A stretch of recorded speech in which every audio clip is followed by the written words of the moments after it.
Bueno, ¿cuál es el objetivo de esta sesión? Estimados alumnos, el objetivo de esta sesión es que comprendamos el papel que cumple el derecho en en la actividad empresarial para la confianza en las instituciones y el funcionamiento del mercado. Bien, tenemos que identificar también las reglas básicas para la actividad empresarial y distinguir entre la empresa formal y la informal, comprendiendo las implicancias legales y además comprendiendo una institución jurídica que es fundamental para este curso, que es lo que significa la personalidad jurídica. ¿Bien? Entonces, seguridad jurídica, ¿qué implica? Básicamente, implica tener las reglas de juego claras. Si hoy me dices A, mañana no me vas a decir B.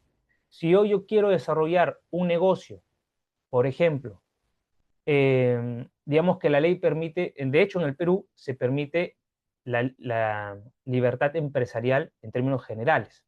Entonces, si hoy me quiero dedicar, por ejemplo, a importar mangos, o a exportar en todo caso mangos, que tenemos mangos muy ricos, y hago toda la inversión, el día de mañana sería muy injusto que el Estado diga ya no se pueden exportar los mangos porque los mangos son una fruta que le gusta a todos los peruanos y queremos que solo se consuma en el territorio del Perú. Entonces mi inversión la voy a haber perdido, ¿no? Sería muy injusto. Entonces, usualmente, como podrán ver en las noticias, cuando se habla del Parlamento o del Ejecutivo en nuestro país, siempre sale en términos de preocupación por la inversión. Porque esto es parecido, ahora imagínense ustedes, a que quieren tomar la decisión de escoger una familia, imagínense que se van a ir de viaje a otro país, y quieren escoger una familia para quedarse esos días. Quieren tener una familia en la cual van a poder dormir, la casa van a poder dormir, van a poder almorzar con la familia, desayunar con la familia, tener una actividad en esos días con la familia. ¿Van a escoger acaso a la familia donde se pelea el papá y la mamá todos los días, donde a veces la mamá o el papá votan a los hijos, donde siempre hay discusión? No, porque no van a tener tranquilidad. No van a ver que allí van a poder desarrollar su proyecto. ¿Bien? Lo mismo pasa con las empresas. Las empresas todo el tiempo están evaluando la casa o el país en el cual quieren hacer sus proyectos. La otra vez, por ejemplo, estaba yo asesorando a una empresa de capital español para que abra una casa de cambio digital. Y claro, comparó la regulación de Honduras con la regulación peruana y encontró que además venían las elecciones, que el clima electoral estaba muy movido y por tanto decidió al final invertir en Honduras, no invirtió en Perú. Esto lo hacen todo el tiempo las empresas. Entonces, por eso es importante primero hablar de seguridad jurídica para los negocios en este sentido. Ahora, cuando hablamos de empresa, hablamos de la finalidad común que tienen los socios. Los socios es, en este caso, como las parejas. El esposo y la esposa tienen un afecto y ese afecto los lleva a fundar un hogar, una familia. Bueno, en los socios hay algo que se llama la affectio societatis o la affectio societatis, que significa el afecto o el ánimo de llevar juntos una empresa.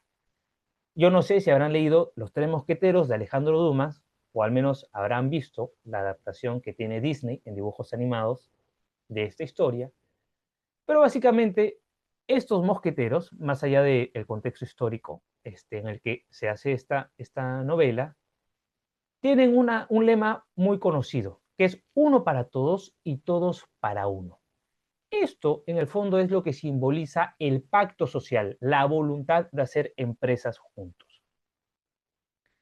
Entonces, ¿qué es lo que van a sumar los socios? Hoy por hoy, lo que se suma, o lo más importante, el aporte más importante es el aporte económico. Imaginemos que queremos montar el restaurante. La otra es, por ejemplo, veía las noticias, o no sé, en una red social, una publicidad de una pollería que se caracterizaba por brindar una experiencia de lujo, ¿no? Entonces traían el pollo a la brasa en cristal, en una especie de, de urna de madera, era como el pollo más ficho que uno podía comer. Bueno, queremos sacar adelante ese proyecto. La finalidad común es brindar esa experiencia en el Perú y evidentemente tener rentabilidad con ese negocio.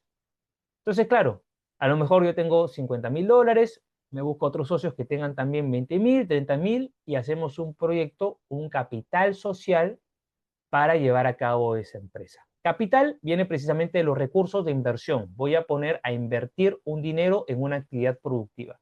Y social viene precisamente porque no se hace solo, se hace en común con los socios. ¿Bien?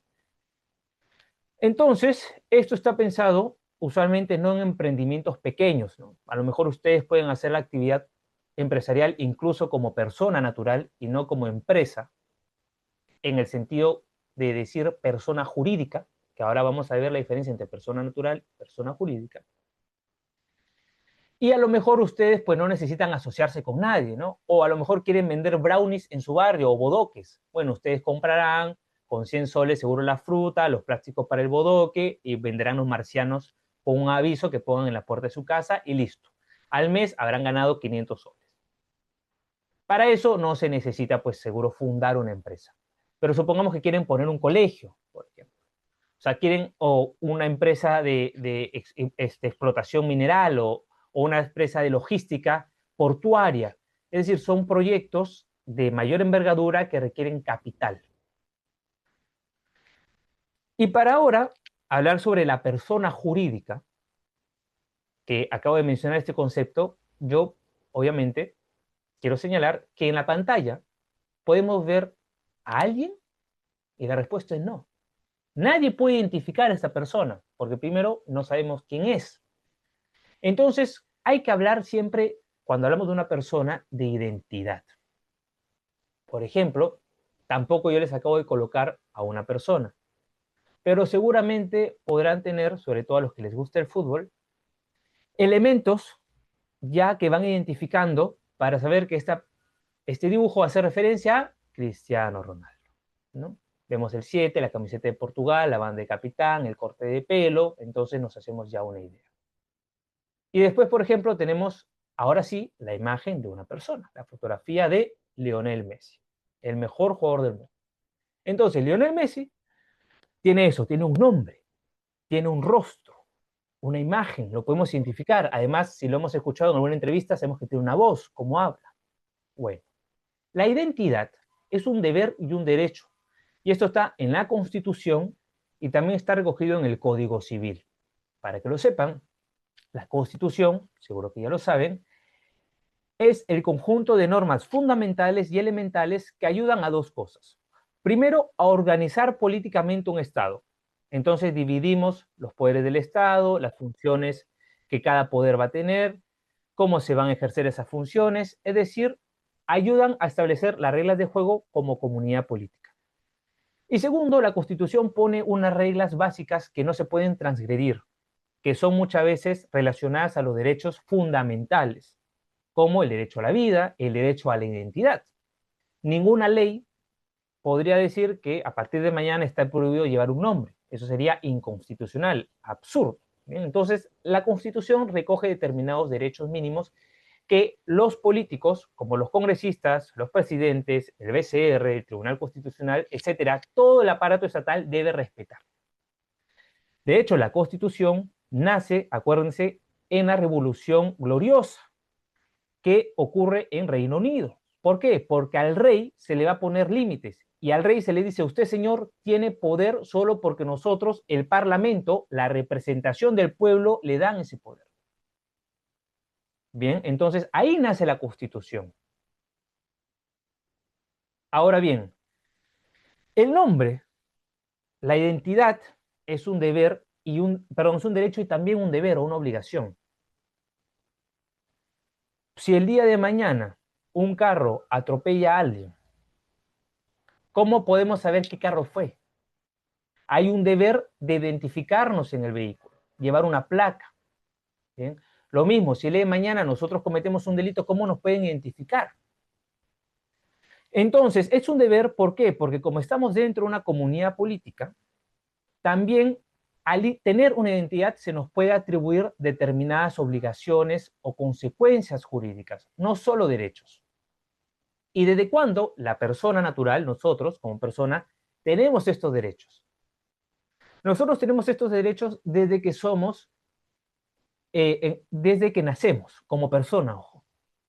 Y la diferencia es, por ejemplo, ¿y qué es el concebido, no? En el Perú, según nuestro ordenamiento jurídico, la vida empieza desde la concepción. Entonces, cuando una mujer está embarazada, allí ya hay vida, hay un sujeto de derechos. ¿Tiene nombre? No, pero los papás ya saben cómo le van a llamar. ¿Tiene rostro, imagen? No, habrá que esperar a que nazca, porque hasta ahorita lo hemos visto y escuchado sus latidos, pero de manera médica, ¿no? Con ecografía, y no podemos ver a quién se parece, pero luego veremos que se parece más a la papá, al papá, a la mamá o al vecino, ¿no? El chiste que empezar. Pero vamos a verlo después, cómo es esa identidad. ¿Por qué? Porque todavía no es persona, no se ha individualizado del seno de la madre. Sin embargo, es sujeto de derechos. ¿Por qué? Porque ese feto ya tiene desde la concepción, por ejemplo, el derecho a la vida. Tiene, por ejemplo, derecho sucesorio, puede heredar de su padre, con la condición de que nazca vivo. Se le puede nombrar en un testamento, por ejemplo. Ahora, nuestra mascota, por más que la queremos y tiene nombre, y por más que por ahí encontramos que tiene un ojo más chiquito que el otro o una mancha en el pelo que físicamente lo podemos diferenciar de otro perro de la misma raza, ¿es sujeto de derechos? No.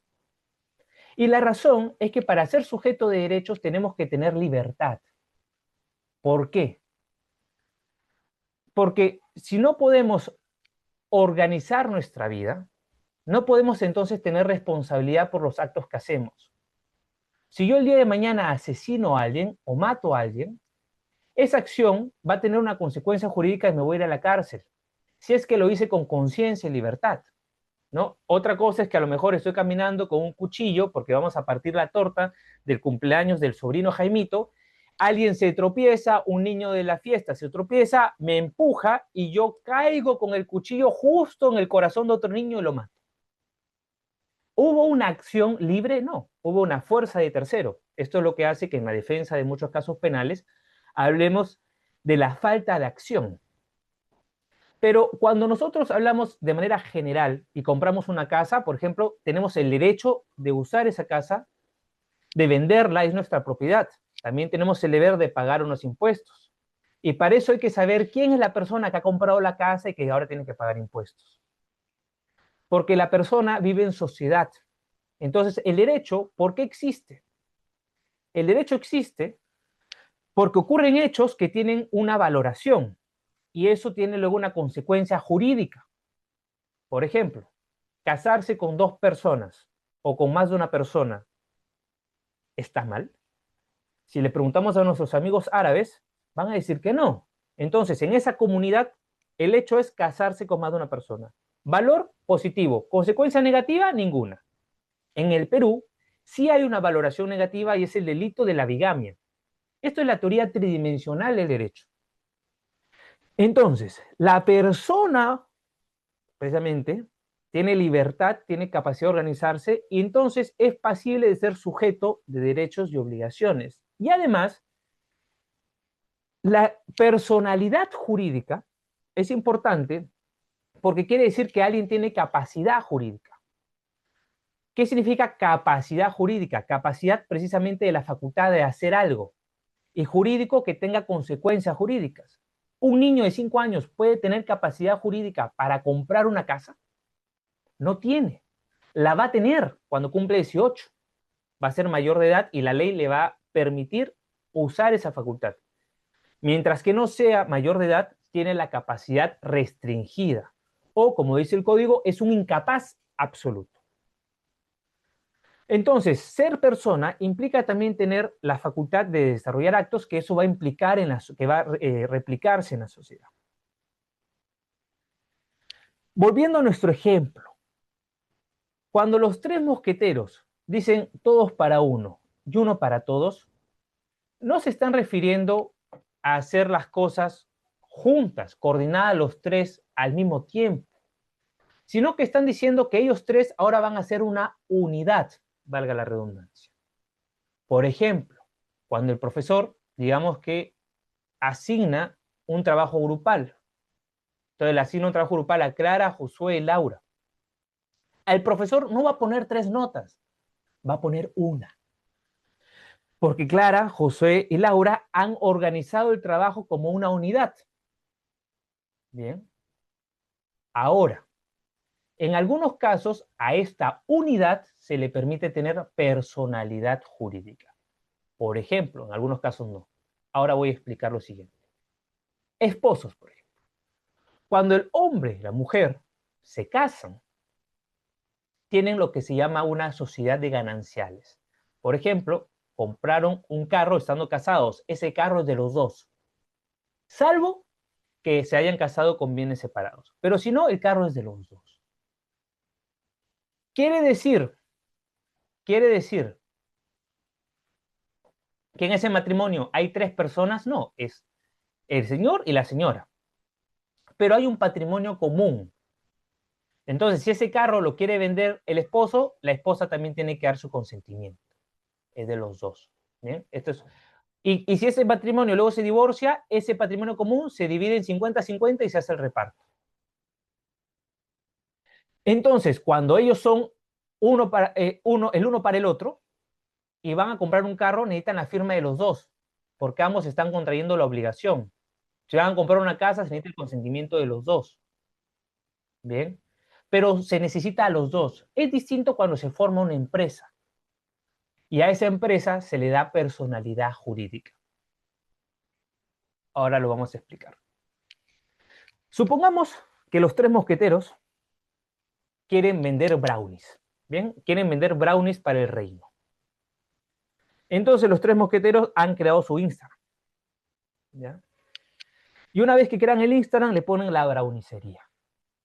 Entonces, un ciudadano o otro mosquetero les pide 100 brownies para el cumpleaños que van a celebrar.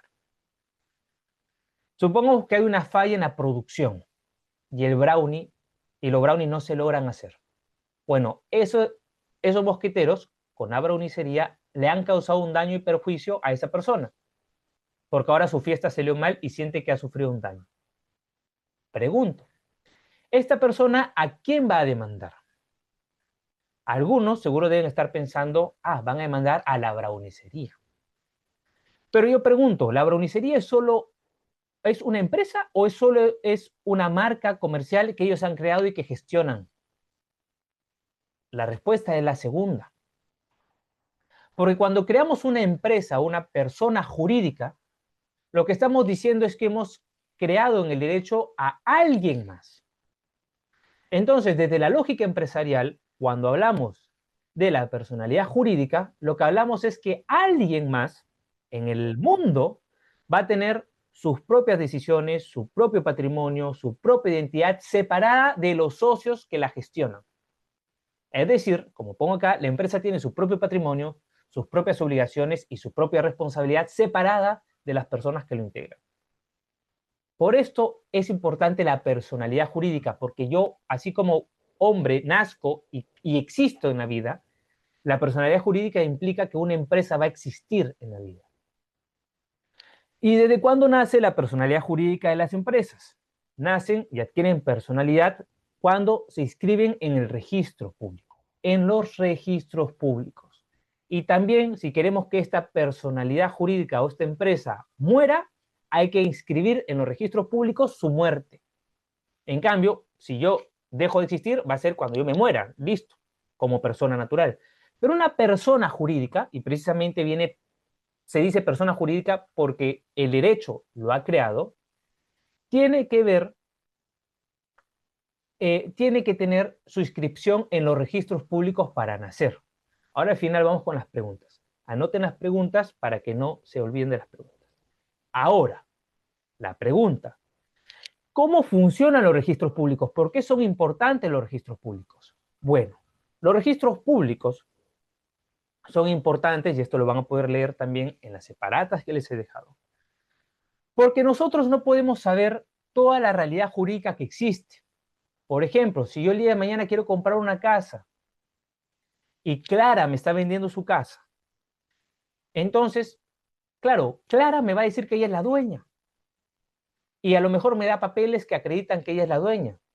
Pero yo cómo sé si esos papeles son reales o si Claudia los hizo con inteligencia artificial. Si a lo mejor la casa es de su prima, que está en los Estados Unidos y le ha dicho a Clara que la cuide. Por tanto, Clara solo está haciendo un cuidado de la casa. Bueno, hay una institución que son los registros públicos y que en el Perú está gestionada por la Superintendencia Nacional de los Registros Públicos, SUNAR, que se encarga de dar fe pública. Es decir, la información que está allí es oponible frente a todos. Es decir, todos se supone que la conocen. Es verdad para todos. Entonces, si yo le quiero comprar esa casa a Clara, esa casa, así como nosotros tenemos un DNI, va a tener una partida registral. Y ahí va a salir quién tiene el derecho de propiedad. Y si yo veo que tiene Clara, se la compro y luego yo voy a inscribir mi nombre allí. Y si yo veo que no es Clara la propietaria, sino la prima, entonces no se la compro. ¿Qué pasa si yo veo que Clara no era la propietaria? O es más, ¿qué pasa si yo le compro a Clara y ni siquiera fui a los registros públicos? Llega la prima de Estados Unidos y me saca de la casa. ¿Lo puede hacer? Sí. Porque yo tuve, o yo no puedo decir que no sabía, porque los registros públicos, insisto, se presume que todos saben la información que está allí. Por eso siempre, antes de comprar una casa, uno tiene que ir a los registros públicos, para que no esté haciendo una compra en falso. ¿De acuerdo? Lo mismo pasa con las empresas. Si una empresa, digamos que yo, por ejemplo, me dedico a la venta de agua y quiero comprar bidones para poder vender el agua que yo produzco. Entonces, supongamos que alguien viene y me dice, sí, mira, yo tengo una empresa, o yo administro o gerento o gestiono una empresa. La empresa se llama Bidoncitos Felices SAC. Entonces, hacemos un contrato y dice, ¿no? Bidoncitos Felices SAC se compromete a vender 100.000 bidones por mes. Bueno, a proveer 100.000 bidones por mes. Supongamos que la empresa 100.000 Bidoncitos Felices SAC no existe. Yo estoy contratando con nadie entonces. Entonces es más, supongamos que sí existe. Y viene Josué y me dice, yo soy el gerente. ¿Cuál es la importancia del gerente de una empresa? Que el gerente es el representante legal de la empresa. Entonces, el gerente tiene facultades para el giro de negocio de una empresa. Entonces, Josué me dice, mira, págame a mí $100.000 y yo te voy a dar todos tus bidones. Si yo no tuviese los registros públicos, no podría saber que Josué es el gerente, porque Josué seguro me va a mostrar unos documentos que hizo con inteligencia artificial y me puede engañar. Entonces, yo tengo que saber quién es el gerente y eso está en los registros públicos. Por eso, para dar seguridad jurídica, que hemos dicho que tiene que ver con la previsibilidad, con la cognoscibilidad y con estabilidad, yo tengo que tener entonces una institución que me dé fe pública de la información que ahí se publicita. Ahora, acabo de hablar de bidoncitos felices, ¿no? Hace un rato hablé de la braunicería. Nosotros las personas nos identificamos con un nombre.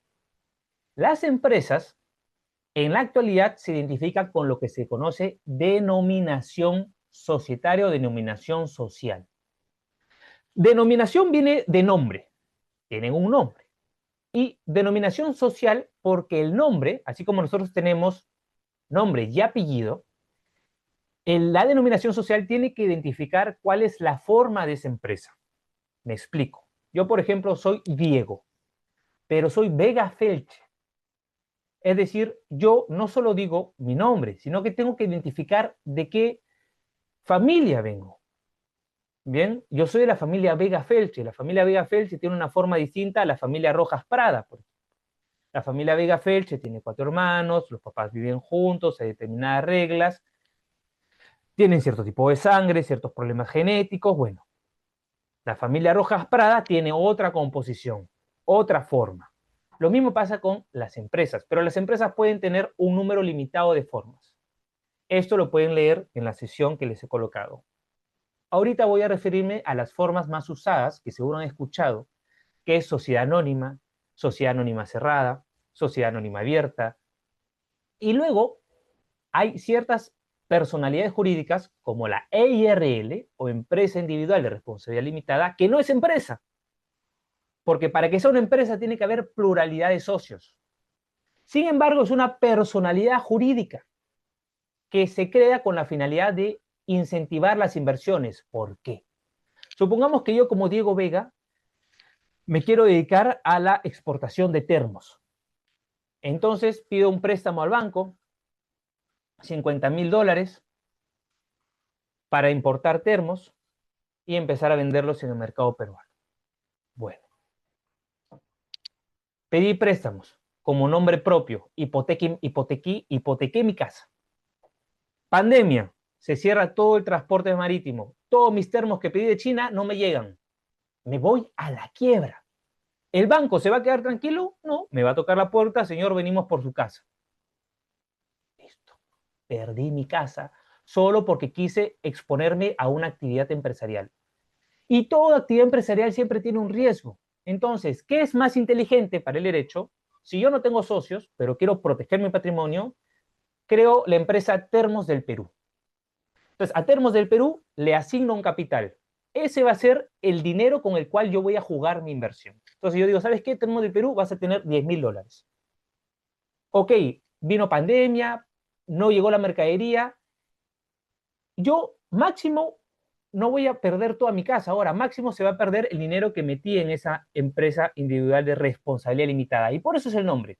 Empresa, que en realidad no es empresa, yo creo que se debería llamar persona jurídica individual de responsabilidad limitada.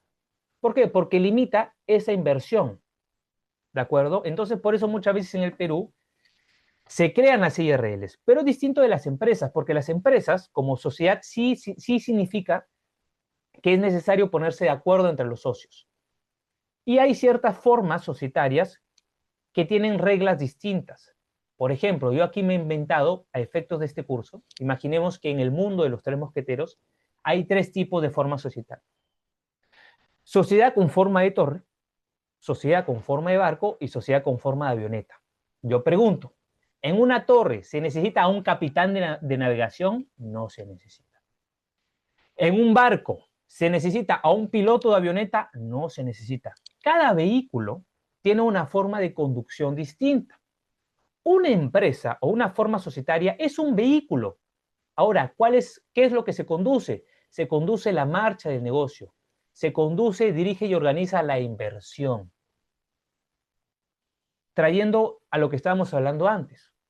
Si yo tengo una sociedad anónima cerrada, una SAC, la ley me permite no tener directorio. Es como que si fuera un barco y la ley me permite, por tanto, no tener un piloto de avioneta. ¿Por qué me permite eso? Porque la sociedad anónima cerrada tiene estructura donde los socios fundadores, es decir, los que construyeron la sociedad, son los que toman las decisiones directamente. En cambio, la sociedad anónima abierta o la sociedad anónima a secas tiene una composición en donde las decisiones no las van a tomar solo los socios fundadores, porque incluso a lo mejor hay más socios. En la sociedad anónima cerrada solo se permite 20 socios. En las otras, como en la sociedad anónima, se permite se permite todos los socios que quieras. Y en la sociedad anónima abierta tienes que tener por lo menos 500 socios. ¿Qué quiere decir esto? Que la conducción del negocio es llevada muchas veces, casi siempre, por el directorio, que es, a ver, se los pongo de esta manera. Supongamos, siguiendo con el ejemplo de termos, yo quiero vender termos, ¿no?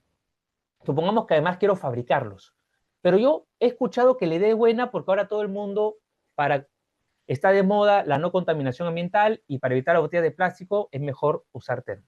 Bueno, pero yo no sé nada de termo. Entonces, ¿saben qué? Yo digo, pucha, yo no quiero perder mi plata, entonces prefiero invertir en tener gente profesionalizada que tome las decisiones. Y contrato al que fue CEO director de Stanley. Y, por ejemplo, a lo mejor contrato al especialista gestor de embotellamiento de San Luis para ver también qué cosas creativas puedo hacer reemplazando la botella. Bueno, esas personas van a tomar las decisiones. Van a decir en qué mercado vamos a participar, cómo va a ser el tipo de comunicación que vamos a desarrollar, van a nombrar al gerente. Bien, entonces, una forma societaria nos dice cuáles son esas reglas que van a respetarse dentro de la empresa para la dirección de la empresa. Entonces, la denominación social tiene el nombre que le podemos poner, por ejemplo, los mosqueteros en la historia se llaman Athos, Porthos y Aramis. Entonces, APA, y luego tienen que agregar la denominación, que en este caso, en el ejemplo, sería APA Torre. o sería APA, sociedad anónima. ¿Por qué? Porque cada territorio, cada gobierno, en caso peruano, hay unas formas societarias determinadas. Si una empresa, por ejemplo, les cuento, la otra vez también tenía una reunión con, personas de una empresa de capital español. Entonces, ¿qué ocurre? Estas empresas de capital español, ahí hay otra forma de sociedad, ¿no? Allá, por ejemplo, está, nosotros tenemos mucho de la ley española, entonces es parecido, pero tienen otros requisitos. Entonces, estos socios querían poner, como en el Perú, querían tener la inversión de un fondo privado para que la gente invierta ahí. En el Perú, las empresas que se dedican a los fondos de inversión tienen que tener otra denominación específica. Por ejemplo, Sociedad Administradora de Fondos, una SAF.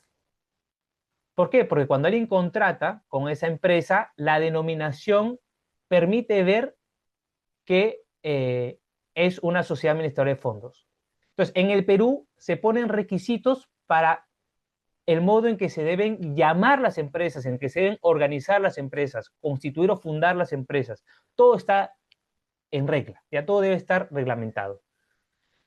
Y les voy adelantando, ¿qué pasa si no constituye la empresa?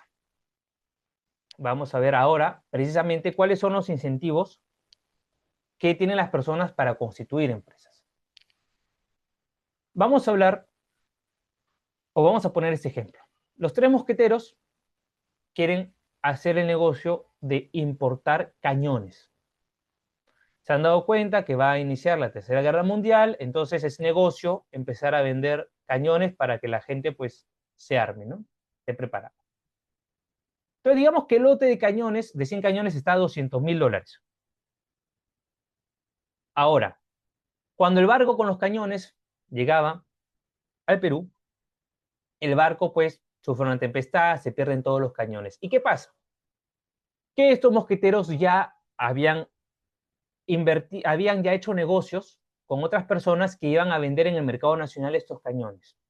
Entonces han contraído deudas o una responsabilidad o una obligación con estas empresas. Mi pregunta es, si es que ellos no constituyeron una empresa, ¿qué significa? Que no crearon una persona, que no hay alguien más que responda por ellos. Entonces, ¿quiénes van a responder? Van a responder ellos tres. ¿Quién? Cualquiera. Eso se llama responsabilidad solidaria. Si el día de mañana ustedes van a un restaurante, son 5 amigos, en el momento en que usted se va al baño, sus amigos deciden hacer una broma y se van los 4, cuando usted salga, el mozo va a estar en la puerta esperando y le va a cobrar a usted el total de la deuda.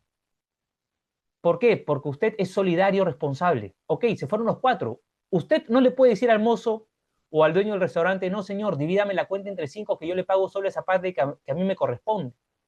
No, eso se lo puedes decir a tus amigos, pero frente a esa persona, frente al restaurante, todos tienen esa responsabilidad solidaria. Lo mismo aquí, las empresas que ahora ya no van a poder vender esos cañones en el Perú, pueden ir contra Atos, contra Portos o contra Aramis, cualquiera de los mosqueteros. Obviamente, si la deuda es, por ejemplo, de $300.000, ven que Atos solo tiene 100.000, ven que Portos solo tiene 200.000, entonces a lo mejor le van a cobrar todo a Aramis. Bueno, ¿qué hubiese ocurrido si ellos hubiesen fundado una empresa, por ejemplo, APA Torre, y le hubiesen dado un capital social? Entonces esa empresa, APA Torre, hubiese tenido como máximo para hacer frente a todas las responsabilidades $300.000. Eso era el límite. ¿Por qué? Porque fue una empresa que se fundó con el objeto social de importar cañones. Cuando hablamos del objeto social, precisamente hablamos del giro de negocio. Si yo creo hoy día la empresa importadora Termos del Perú, no puedo usar luego esa empresa para poner una librería, pues, porque para eso no se constituyó la empresa. Bien, entonces el objeto social significa a qué se va a dedicar la empresa. ¿Vale? Entonces, ¿qué permite constituir una empresa? A los socios también les permite dividir los beneficios y riesgos, ¿no? Por ejemplo, si el capital social son $300.000 y yo aporté, si yo tenía, por ejemplo, como Portos, que Portos tenía $200.000 y yo aporté $100.000, de ese capital social, yo tengo el 33% de lo que se pierda o de lo que se gane. Igual, si yo aporté 50.000, de esos 300.000 voy a tener el 17%. Y si aporté la mitad de esos 300.000, voy a tener el 50%. ¿Qué significa esto? Si el negocio fue exitoso, voy a ganar más. Si el negocio fracasó, voy a perder más. Y además, como yo voy a tener mayor participación a la hora de votar, que luego vamos a ver cómo son las votaciones, pero les voy adelantando, también voy a tener mayor voz y voto. Bien, entonces el capital también sirve para eso, para ver cómo nos vamos a dividir los riesgos. Supongamos que el negocio fue un éxito. Entonces ahora yo quiero traer a más inversionistas. Los inversionistas van a ver que hay una persona jurídica que está en los registros, que tiene un capital, que tiene pérdidas y ganancias en el año. Entonces los inversionistas van a poder ver en quién invertir también y van a querer sumarse como socios. Van a comprar acciones. ¿Qué son las acciones? Bueno, vamos a ver luego eso a más detalle. Pero imagínense que de estos $300.000 que tiene el patrimonio como capital social de empresa, cada dólar es una acción. Quiere decir que hay 300.000 acciones. ¿De acuerdo? Entonces, si el capital social es $300.000 y yo había aportado 150.000, mi porcentaje es 50%. Ahora, supongamos que quiero el capital social crezca a $600.000. ¿Qué quiere decir eso? Que voy a tener que emitir nuevas acciones. Una acción es como un título. Cuando ustedes venden una rifa, porque van a hacer su pollada, o venden, bueno, una rifa mejor, hacen una rifa para que alguien se gane, no sé, un televisor 50 pulgadas, ustedes le dan a la persona que les compra la rifa un papel, un título. Ese título tiene un valor que está 10 soles. En este caso, lo que va a ganar la persona es algo aleatorio, todavía no sabe si va a ganar.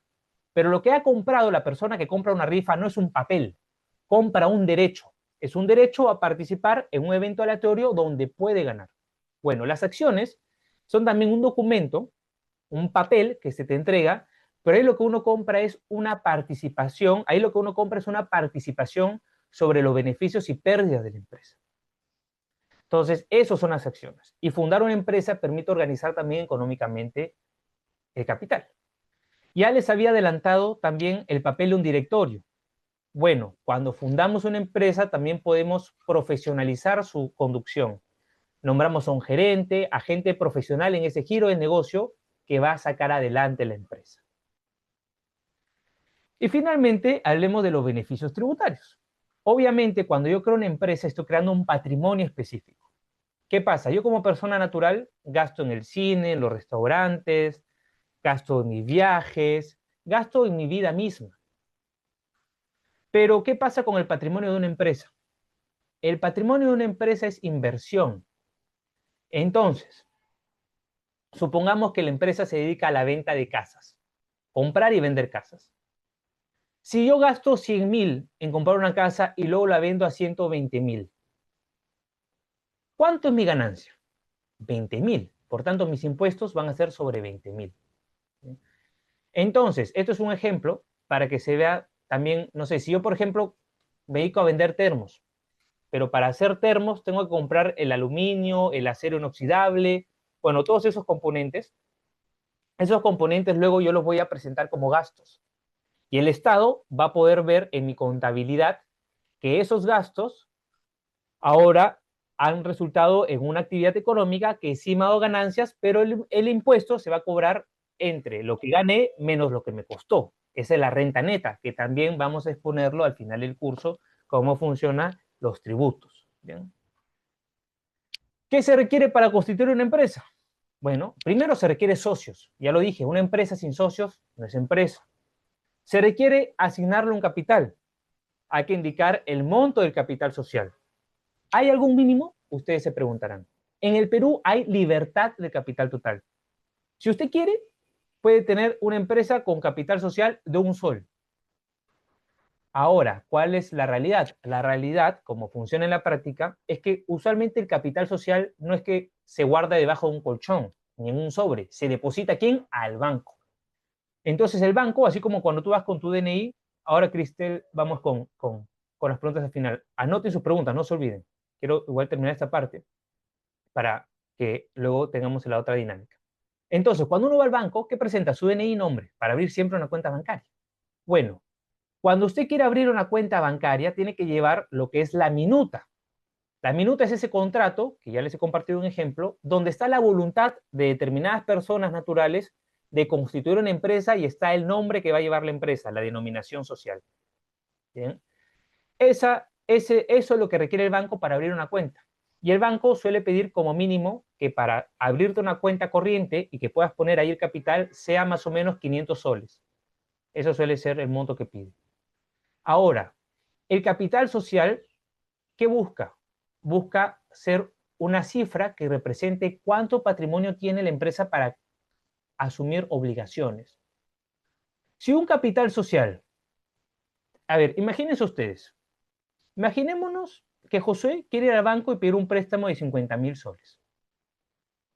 Y el banco sabe que Josué tiene en sus ingresos y en su YAPE o su PLIN tiene 500 soles nomás. ¿Ustedes creen que el banco le va a prestar a José 50.000 soles solo porque le cayó bien Josué con 500 soles de patrimonio? Obviamente no. Entonces, si yo me quiero dedicar a un negocio, ojo, aunque la empresa me ayuda a limitar mi responsabilidad, ese capital social tiene que ser coherente con el negocio al cual voy a desarrollar. Hay casos, y ya lo vamos a ver, en donde, por ejemplo, alguien abre un restaurante con 500 soles. La empresa va a la quiebra y los meseros se quedan sin cobrar el sueldo y sus obligaciones laborales. Ya ocurre que el Poder Judicial dice que la empresa, que la persona que constituyó esa EIRL o esa persona jurídica, supo de un inicio que ese monto que asignó como capital social era insuficiente. Por tanto, tiene que responder con su patrimonio. Entonces, es importante entender que el capital social es decirle a la sociedad cuánto patrimonio tenemos para afrontar nuestras deudas y obligaciones. Bien. Indicar también el modo en que se hace el aporte. No es necesario pagar todo el capital social de una. La ley, por ejemplo, en el Perú, para las sociedades anónimas pide el 25%. Ya luego lo vamos a ver esto con más calma. Hay unas reglas. Luego, obviamente, tiene que consignarse la denominación social.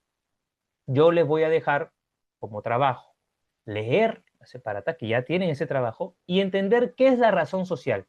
Que hoy muchas veces, en vez de decir denominación social, se usa el término razón social, incluso en las instituciones. Pero ahí van a ver cuál es la diferencia, ¿ya? Es sobre todo para que ustedes tengan una mayor precisión terminológica. Pero usualmente cuando ustedes piden una factura, ¿qué les dicen? ¿Razón social? Bueno, en realidad debería decir denominación social. Lean la separata y van a saber por qué. Luego, se requiere también determinar cómo se va a juntar los socios, cómo van a tomar sus decisiones. En esa minuta o estatuto, que son las reglas de juego a la hora de fundar una empresa, hay que decir también cuáles van a ser los órganos de representación, si va a haber un gerente, dos gerentes, si va a haber directorio, no va a haber directorio. Hay que señalar cuáles son las reglas para que uno como socio venda sus acciones, para que ingresen nuevos socios o para también sacar a los socios de la empresa, y también cuándo o cómo o por qué se puede disolver, liquidar y extinguir una empresa. Bien, todos estos temas los vamos a estudiar en el curso. Esto es una presentación introductoria, general, para que vayamos entendiendo al derecho en los negocios. Ya expliqué eso en algún momento, ¿no? Es importante que para que algo sea, para el derecho, algo exista, tiene que estar en los registros públicos muchas veces. Entonces, ¿cómo se llega a los registros públicos? La minuta, que es el contrato, que yo ya le subí un ejemplo de minuta, que redacta el abogado y que lo firme el abogado en función a lo que ya trabajó con su cliente. Luego lo manda a la notaría. El notario revisa que esa información o que ese contrato cumpla con todos los requisitos de la ley, verifica que las personas que allí se están obligando existen y son las que han firmado, y luego de eso envía en un documento oficial que se llama escritura pública la información al registrador, que será el funcionario que, validando que todo esté correcto, inscribirá eso en los registros públicos. Eso, señores, es la clase de hoy. Ahora sí, vamos a pasar a las preguntas. Por favor, en orden, levanta su mano y espero que no se hayan olvidado y que todo haya quedado claro para ahora sí escuchar.